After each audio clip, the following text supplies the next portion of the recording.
बार फिर से स्वागत करते हैं अपने YouTube चैनल विनोद जी पर।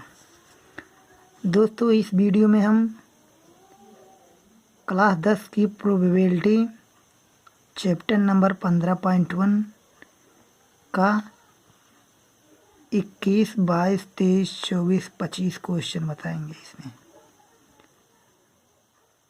यह है हमारा पार्ट 4 क्लास 10 की प्रोबेबिलिटी, जिसे बोला जाता है प्रायिकता। तो पार्ट 3 वीडियो पहले हमारे YouTube पे डाली गई है, उसे देख लें। दोस्तों, पूरी गारंटी के साथ है, कहीं पर कोई क्वेश्चन नहीं फंसेगा। तो दोस्तों, अगर प्रोबेबिलिटी में आपको कोई भी किसी में पार्ट में कोई दिक्कत हो तो कमेंट बॉक्स में लिख के ज़रूर बताइएगा। कार्ड पे आधारित, सिक्के पर आधारित कोई सवाल फंसे तो हमारे YouTube चैनल पर देख लीजिएगा। पूरी गारंटी के साथ है, आप सेवर निश्चित हो जाएंगे। तो चलते हैं अपने क्वेश्चन की तरफ। हमारा क्वेश्चन है 21वां। Question number 21। 44 बाल पेन के एक समूह में 20 बाल पेन खराब हैं। 144 पेन है, इसमें 20 बाल पेन खराब हैं और शेष अच्छे हैं। आप वही पेन खरीदना चाहेंगे, 2 पेन अच्छा होगा, परंतु आप खराब पेन नहीं खरीदना चाहेंगे। दुकानदार इन पेनों में से यादृच्छा एक पेन निकाल कर आपको देता है। इसकी क्या प्रायिकता है कि आप वह पेन खरीदेंगे, आप वह पेन नहीं खरीदेंगे। तो दोस्तों, हम इसे हल करते हैं।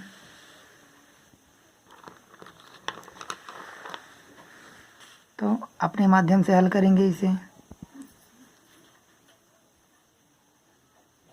हल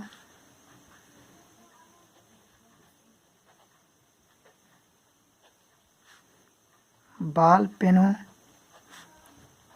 की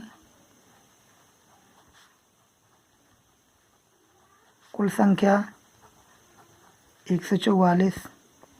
बाल पेनों की कुल संख्या 144।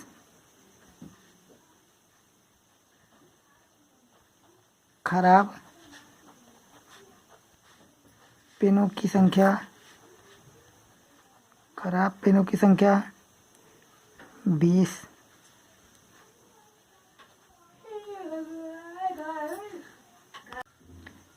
अच्छे पेनों की संख्या, तो टोटल पेन में से खराब पेन घटा दें तो अच्छे पेन की संख्या आ गई 124। तो हम वही पेन निकालेंगे जो अच्छा होगा।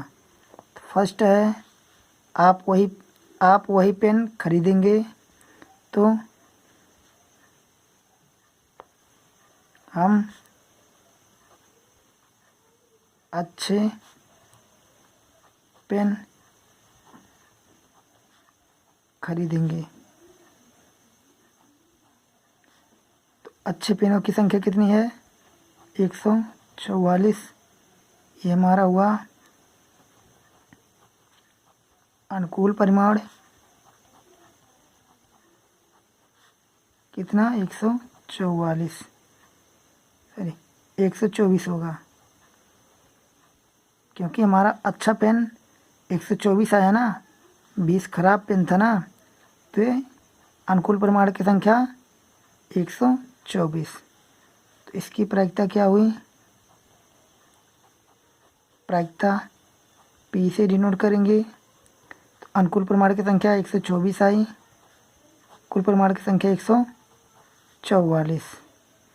तो इसे काट दे 4 से, तो 4 एक 12, 4 एक 4,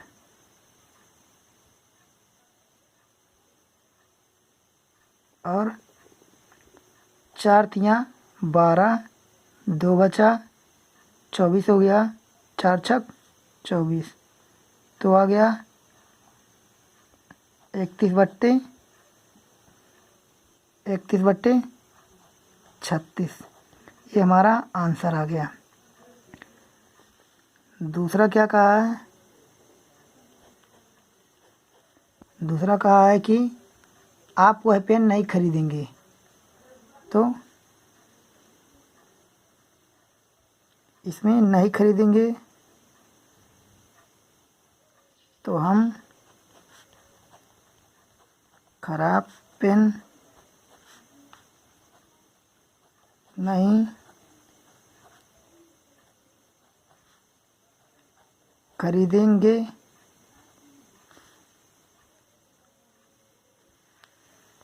तो हम खराब पेन नहीं खरीदेंगे। तो अगर हम खराब पेन नहीं खरीदेंगे तो खराब पेनों की संख्या है 20। अनुकूल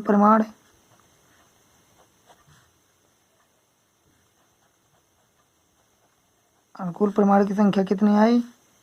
20। इसकी प्रायिकता निकालें। प्रायिकता नहीं का है तो पी निकालेंगे। तो अनुकूल प्रमाण की संख्या 20, कुल प्रमाण की संख्या 144। इसे काट दें तो 4 5 20, 4 3 12, 24, 4 6 24। इसी की प्रायिकता हो गई 5 5 36, 5/36। अगर वैसे हम सूत्र से अपने सूत्र से निकालें तो यहाँ देखो 31 है, अगर 1 से माइनस करेंगे तो 36 में की 31 घटेगा 5 आएगा और नीचे 36, वही आंसर आएगी। तो हमारा हम खराब पेन नहीं खरीदेंगे तो 5/36 आ गया। अगला 22वां क्वेश्चन है। इसमें क्या कहा है कि उदाहरण 13 को देखिए, निम्नलिखित श्रेणी को पूरा कीजिए। इसको हमें पूरा करना है। अतः एक विद्यार्थी यह तर्क देता है कि यह कुल 11 परिमाण हैं। 2 3 4 5 6 7 8 9 10 11 और 12 हैं। अतः प्रत्येक की प्रायिकता 1/11 है। क्या आप इस तर्क से सहमत हैं? साधारण उत्तर देखिए। तो देखिए कहा इसमें कि उदाहरण 13 देखिए। तो उदाहरण हम 13 को आपको दिखा रहे हैं। दोस्तों ये था हमारा उदाहरण 13वां सवाल। उदाहरण नंबर 13। एक स्लेटी पासे को एक नीले पासे को एक साथ फेंका जाता है। मतलब इसमें 2 पासे को एक साथ फेंका गया है। ये 16 परिमाण बना गया है। ये स्लेटी है, ये नीला है। तो इसमें हम इसका क्वेश्चन हल करेंगे दोस्तों।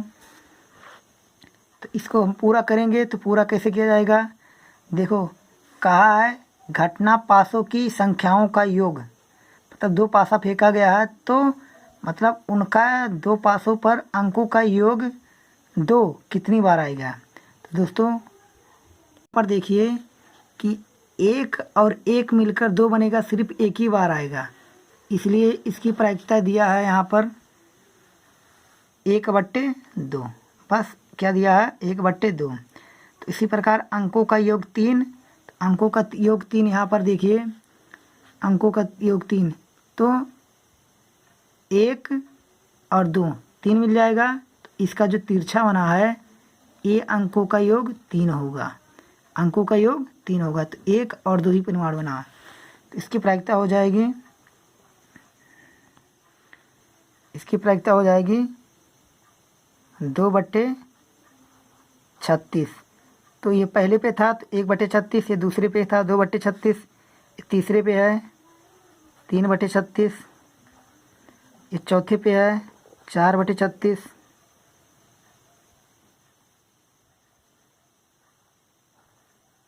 छत्तीस। तो ये 1 2 3 4 5, ये 5वें पे है। तो इसका 5/36। अब दोस्तों इसके आगे हम देखेंगे इसके हिसाब से अंकों का योग 7 हो। तो दोस्तों इसमें हम देखेंगे कि अंकों का योग 7 है कि 6 1 7, 5 2 7, 4 3 7, 4 3 7, 3 7 3 4 7, 4 3 7, 5 2 7, और 6 एक साथ। तो देखेंगे ये पूरा तिरछा हमारा लाइन बनेगा, पूरा तिरछे। तो 1 2 3 4 5 6, मतलब इसमें अंकों का योग 7 6 बार आ रहा है। तो इसकी प्रायिकता 6/36। अभी इधर घट जाएगी तो अंकों का योग 8 आएगा, तो इसका 5/36 होगा। जब अंकों का योग 9 आएगा तो इसका 4/36 होगा। जब अंकों का योग 10 आएगा तो इसका, अब इस पर देखना पड़ेगा, तो इसको देख ले। जब अंकों का योग 10 आएगा तो 1 2 3 बार। जब अंकों का योग 10 आएगा, 6 4 10, 5 5 10, 4 6 10। तो ये पूरा कंडीशन बनेगी नीचे वाला। 1 2 3 कंडीशन बनेगी। कितनी कंडीशन? 3 कंडीशन। तो 3/36। फिर 11 देख लें। 11 नीचे है 1 और 2 बार, 5 6 6 5। तो कितना? 2/36। ये तो दोस्तों पहले का आंसर पूरा हो गया। अब अगला है, क्या कहता है कि एक विद्यार्थी यह तर्क देता है कि यह कुल 11 परिमाण 2 3 4 5 6 7 8 9 10 11 और 12 है, मतलब कुल 11 परिमाण है, 2 से शुरू है ना। अतः प्रत्येक की प्रायिकता 1/11 है। क्या आप इस तर्क से सहमत हैं? साकार उत्तर देखिए। दोस्तों हम लिखेंगे सहमत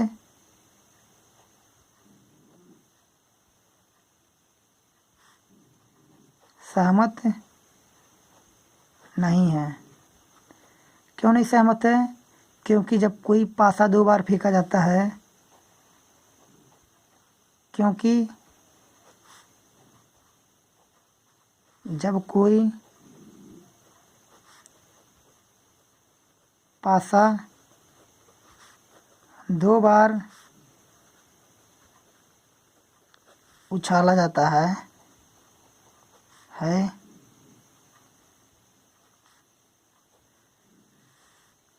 तो कुल परिमाण 36 बनता है।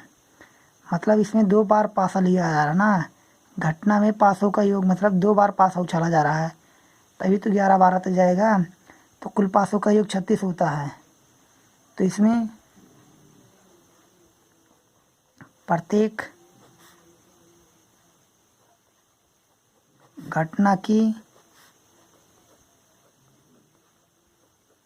प्रायिकता 1/36 होगी। ये हमारा आंसर हुआ। दोस्तों अगला 23वां क्वेश्चन।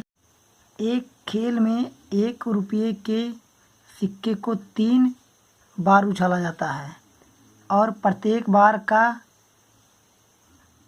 परिमाण लिख लिया जाता है।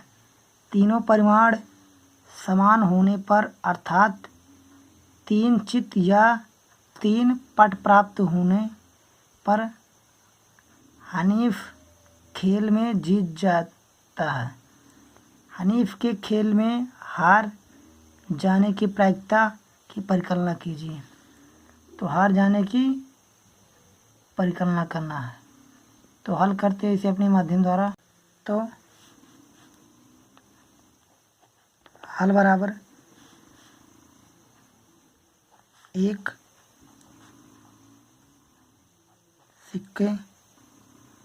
सिक्का को 3 बार उछालने पर प्राप्त। हम सभी जानते हैं कि एक सिक्के को जब 3 बार उछालेंगे तो 8 परिमाण बनेगी। तो 8 परिमाण कौन कौन से बनाएगी, बना के दिखा रहे हैं दोस्तों। कि पहले 2 सिक्के को उछालेंगे तो हेड या टेल। एक सिक्का यहाँ पर उछाला जा रहा है, एक सिक्का यहाँ पर। तो पहले यहाँ से लेंगे हेड, ऊपर टेल, हेड, यहाँ से हेड, ऊपर टेल, यहाँ से टेल, ऊपर हेड, यहाँ से टेल, ऊपर टेल। मतलब सिक्का जब 2 बार उछाला जाता है तो 4 परिमाण बनता है। 4 परिमाण बन गया, इसे हम 8 परिमाण बना के दिखा दे रहे हैं। सिक्का 3 बार उछाला जाता है। 2 परिमाण का यहाँ से head head, head tail, tail head, tail tail. जब सिक्का 2 बार उछाला जाता है तो 4 परिमाण बनता है। ये तीसरा बार जब सिक्का जब उछाला जाएगा तो यहाँ से हेड, ऊपर हेड, हेड हेड, यहाँ से हेड, ऊपर हेड टेल, यहाँ से हेड, ऊपर टेल हेड, यहाँ से हेड, ऊपर टेल टेल, नीचे यहाँ से टेल, ऊपर हेड टेल, हेड हेड, यहाँ से टेल, ऊपर हेड टेल, यहाँ से टेल, ऊपर टेल हेड, यहाँ से टेल, ऊपर टेल टेल। तो दोस्तों यहाँ से 8 परिमाण हमारा बन गया। अब फिर क्या कहा है कि हनीफ मतलब कहा है 3 चित या 3 पट प्राप्त होने पर हनीफ जीत जाएगा। तो कुल परिमाण 8, कुल परिमाण 8। तो 3 चित और 3 पट प्राप्त है। तो 3 चित, हेड हेड हेड, 3 पट, टेल टेल टेल। तो 2 बार प्राप्त हुआ। तो ये हुआ हमारा अनुकूल परिमाण। क्या? अनुकूल परिमाण की संख्या। इसकी प्रायिकता निकाल लें। प्रायिकता पी से डिनोट करते हैं, 2/8 काट दे इसे, 1/4। ये तो हुआ कि हनीफ की जीत जाने की प्रायिकता 1/4 आई। कहा हनीफ की हार जाने की प्रायिकता ज्ञात करनी है। हार जाने की प्रायिकता ज्ञात करनी है। तो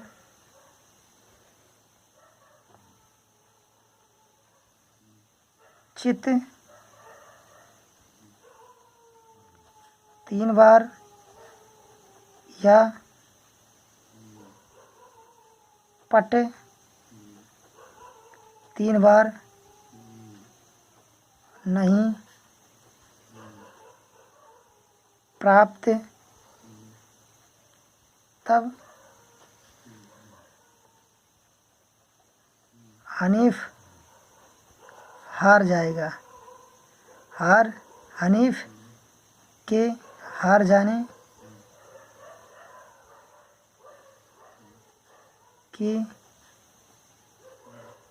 प्रायिकता मतलब कहा है PE डैश। कहा है जब 3 चित या 3 पट जब ना प्राप्त हुई तो हनीफ हार जाएगा। तो ना होने की प्रायिकता यहाँ पर 1 माइनस होने की प्रायिकता। तो 1 से घटा दें तो 1 माइनस, यहाँ इसकी मान यहाँ पर निकला, यहाँ पर निकला इसका मान 1/4। इसे घटाएंगे तो नियम बताए हैं कि 1 से जब घटता है तो 4 से 1 घटा देंगे तो ऊपर 3 और नीचे 4 की 4। तो हनीफ की हार जाने की प्रायिकता 3/4। अगला क्वेश्चन है 24वां। निम्न में से कौन सा तर्क सत्य है और कौन सा तर्क असत्य है? कारण सहित उत्तर दीजिए। कहा है इसमें कि यदि 2 सिक्के को एक साथ उछाला जाता है तो इसके 3 संभावित परिमाण 2 चित, 2 पट या प्रत्येक 1 बार, अर्थात इनमें से प्रत्येक परिमाण की प्रायिकता 1/3 है। दोस्तों इसके अपने माध्यम से फर्स्ट हल करेंगे तो कहेंगे सत्य नहीं है। क्यों नहीं सत्य है? क्योंकि दोस्तों हम जानते हैं कि इसमें 2 सिक्का एक बार उछाला जाता है या 1 सिक्का 2 बार उछाला जाता है। 2 सिक्का एक बार उछाला जाता है तो प्राप्त, चाहे 2 सिक्का एक बार उछाला जाए चाहे 1 सिक्का 2 बार उछाला जाए, बात एक ही पड़ता है। तो 4 परिमाण बनते हैं, head head, head tail, tail head, tail tail. तो 4 परिमाण बनते हैं। कुल कितने परिमाण बनते हैं? 4 परिमाण। कुल परिमाण 4 परिमाण। तो इसमें दोस्तों कहा है कि प्रत्येक परिमाण की प्रायिकता 1/3 है। नहीं, असत्य है, क्योंकि 1/3 किसी भी हाल में ये इसकी प्रायिकता नहीं हो सकती है, क्योंकि यहाँ पर 2 सिक्का एक बार उछालने की कहा है। तो दोस्तों इस प्रकार हम हल कर लेंगे कि फिर भी कहा इसमें कि 3 संभावित परिमाण हैं, 2 चित, 2 पट या प्रत्येक एक बार। तो ऐसा नहीं हो सकता है, क्योंकि सिक्का 2 बार उछाला जाएगा, 2 चित या 2 प्राप्त होगा, 4 संभावना बनेगी इसकी। तो दोस्तों इस प्रकार ये असत्य माना जाएगा, क्योंकि टोटल परिमाण 4 आ रही है, उसमें 1/3 आंसर दिया वो गलत हो जाएगा। फिर दोस्तों दूसरा क्या कहा है? दूसरा कहा है कि यदि एक पासे को फेंका जाता है तो इसके 2 संभावित परिमाण, एक विषम संख्या या एक सम संख्या, अतः एक विषम संख्या आने की प्रायिकता 1/2 है। ये दोस्तों ये बात सत्य है। सत्य है। क्यों सत्य है? क्योंकि एक पासे को फेंकने पर प्राप्त, एक पासे को फेंकने पर प्राप्त 1, 2, 3, 4, 5, 6, क्या 6 परिमाण बनेंगे। तो कुल परिमाण कितना आया? कुल परिमाण की संख्या 6। कुल परिमाण की संख्या कितनी आया? 6। का विषम आने की प्रायिकता कहा ना 1/2 है। हाँ, कहा अतः एक विषम संख्या आने की प्रायिकता 1/2 है। तो क्या है? विषम प्राप्त संख्या 1, 3, 5 विषम संख्या हो गया।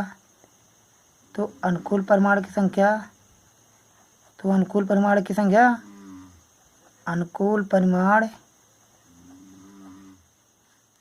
संख्या कितना आया? 1, 2, 3।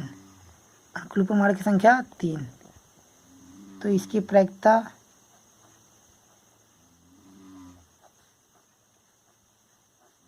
ऊपर होता है अनुकूल परिमाण की संख्या, नीचे कुल परिमाण की संख्या 1/2। दोस्तों ये बात सत्य है, तो इसलिए पहला असत्य है, दूसरा सत्य है। तो दोस्तों इस वीडियो में जितनी वीडियो बनाई गई है सभी क्वेश्चन इम्पॉर्टेंट है। दोस्तों अगर आप ये क्वेश्चन हल कर रहे हैं तो इसके साथ साथ दिए गए एनसीईआरटी के जो उदाहरण हो वेरी वेरी इम्पॉर्टेंट है, उसी से क्वेश्चन फंसता है। तो उदाहरण वाला क्वेश्चन अक्सर लगा लीजिए, क्योंकि हर क्वेश्चन यूपी बोर्ड से उसी को मतलब उदाहरण से ही फंसता है। तो आइए हम अगले वीडियो में मिलते हैं अपने नए टॉपिक के साथ। ये टॉपिक हमारा खलास हो गया। तो जय हिंद, जय सर, जय भारत। है एक पासे को 2 बार फेंका जाता है, इसकी क्या प्रायिकता है कि 5 किसी भी बार नहीं आएगा, 5 कम से कम एक बार आएगा। तो दोस्तों हम इसको अपने माध्यम से हल करते हैं। हल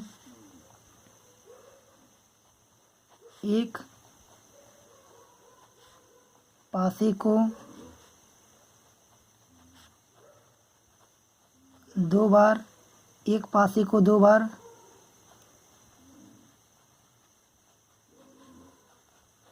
फेंकने पर प्राप्त। तो दोस्तों हम सभी जानते हैं कि जब एक पासे को फेंकते हैं तब 36 परिमाण बनता है। कितना परिमाण? 36 परिमाण। तो बना के दिखा रहे हैं दोस्तों, कभी कन्फ्यूजन मत होना। 36 परिमाण कैसे बनेगा? 1 2 3 4 5 6। दोस्तों 36 परिमाण बनाना है तो 1 2 3 4 5 6।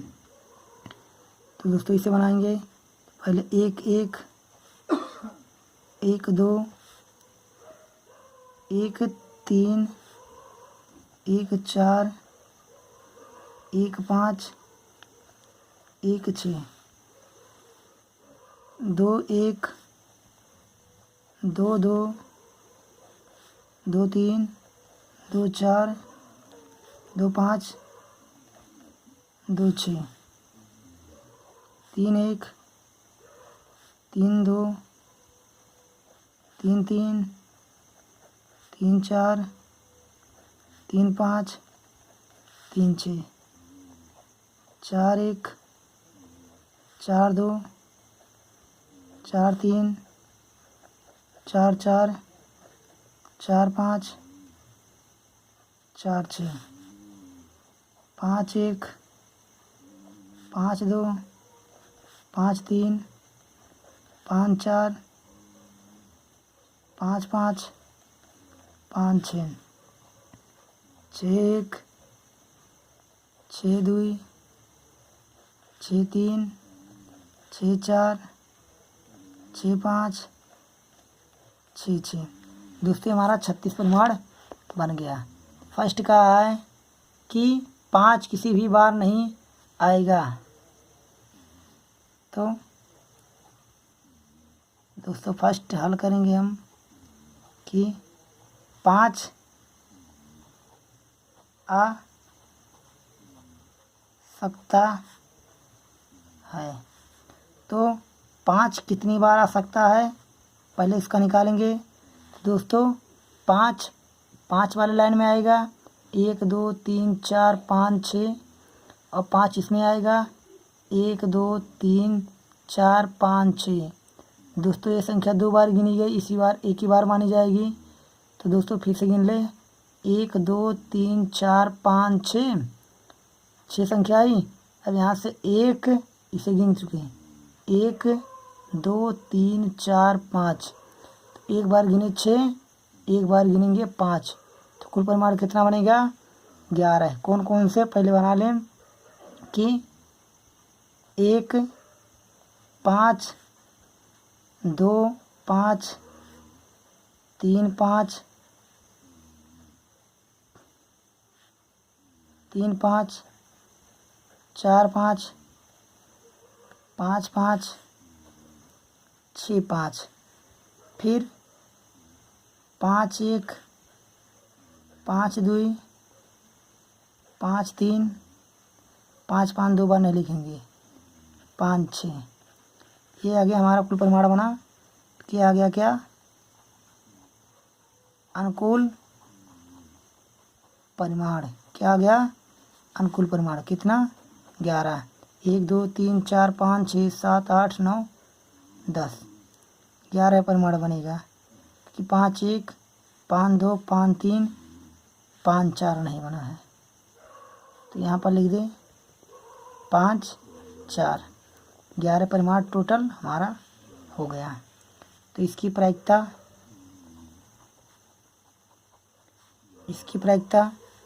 अनुकूल परिमाण की संख्या 11 है, कुल परिमाण की संख्या 36।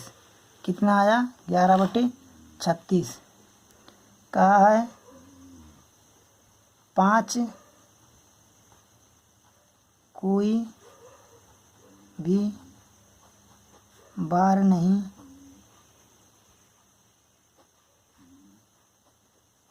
होने की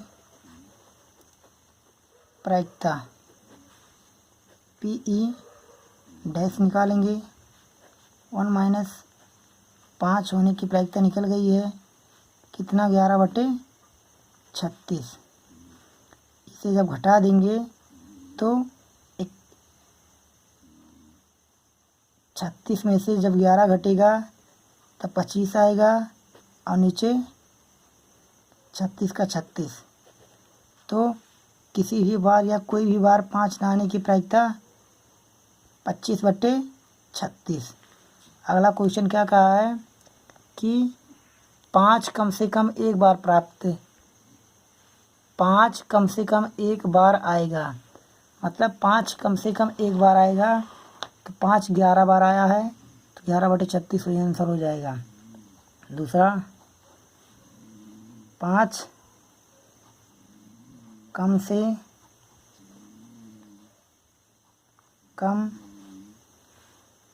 कम प्राप्त संख्या 5 कम से कम प्राप्त करेगा कितनी बार? 11 बार। कितनी बार? 11 बार। तो हमारा हुआ अनुकूल परिमाण। क्या हुआ? अनुकूल परिमाण की संख्या कितना? 11। इसकी प्रायिकता क्या? प्रायिकता पी ई बराबर, तो इसकी प्रायिकता कितने आ गई? 11/36। 11/36। अगला आप 25वां क्वेश्चन